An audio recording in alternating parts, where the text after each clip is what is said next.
మంత్రివర్యులు గొట్టిపాటి రవికుమార్ గారికి ఓసారి చప్పట్లు కొట్టి ప్రత్యేక ధన్యవాదాలు తెలియజేస్తూ కోరుతున్నా. అలాగే ఈ రోజు పల్నాడు జిల్లా అభివృద్ధికి నిర్విరామంగా కృషి చేస్తున్నటువంటి మన ఎంపీ శ్రీకృష్ణదేవరాయలు గారు ఓసారి గట్టిగా చప్పట్లు కొట్టి ధన్యవాదాలు తెలియజేయాలని ఈ సందర్భంగా కోరుతున్నా. అమృత్ స్కీమ్ కింద 29,57,00,000 రూపాయలు మనకి రావడం జరిగింది.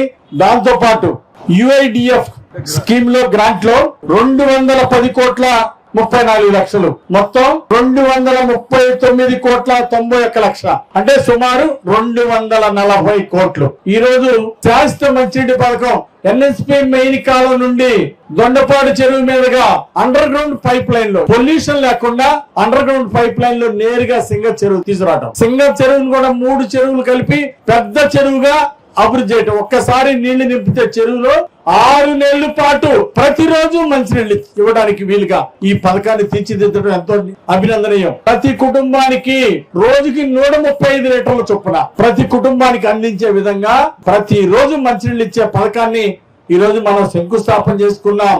ఇది వైఎస్ జగన్మోహన్ రెడ్డి వరకపుడిసెల ప్రాజెక్ట్ కి శంకుస్థాపన చేయకపోవటం, ఇలా జగన్మోహన్ రెడ్డి అనేక పథకాలకి శంకుస్థాపన చేసి కొబ్బరికాయ కొట్టి ₹1 ఖర్చు పెట్టని అసమర్థ ముఖ్యమంత్రి జగన్మోహన్ రెడ్డి. కానీ ఇది అట్లా కాదు.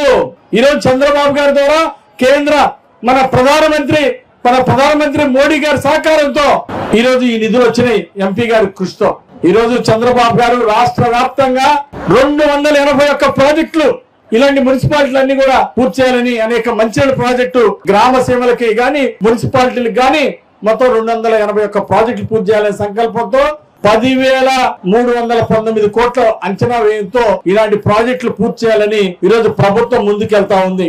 దీనిలో భాగంగా కేంద్ర ప్రభుత్వం సుమారుగా 3,158 కోట్లు ఈరోజు ప్రత్యక్ష సహాయాన్ని అందిస్తుంది. మీ కొంత మిగిలింది రాష్ట్ర ప్రభుత్వం నుండి, ఈరోజు రాష్ట్ర ప్రభుత్వం నుండి కేంద్ర ప్రభుత్వం నుండి కలిపి ఇలాంటి ప్రాజెక్టు చేస్తా ఉంది. దీని వల్ల రాష్ట్రంలో 8,60,000 కుటుంబాలకి ఈ తాగునీరు ఇవ్వాలనే సంకల్పంతో ఈరోజు ఎన్డీఏ ప్రభుత్వం ముందుకెళ్తుంది. చంద్రబాబు గారు ఆశయం ఒక్కటే, సురక్షితమైన మంచినీళ్లు, నీటి భద్రత ప్రజలకు అందించాలనేది లక్ష్యం. అట్లాగే ఇంటర్నల్ డెవలప్మెంట్, పారిశుద్ధ్యం మెరుగుపరచడం, అలాగే డ్రైనేజీలు అభివృద్ధి చేయడం, మౌలిక సదుపాయాలు అభివృద్ధి పరచడమే లక్ష్యంగా ప్రజలకి ఆరోగ్యకరమైన వాతావరణం తీసుకొచ్చే లక్ష్యంగా ఈ రోజు ప్రభుత్వం ముందుకెళ్తా ఉంది.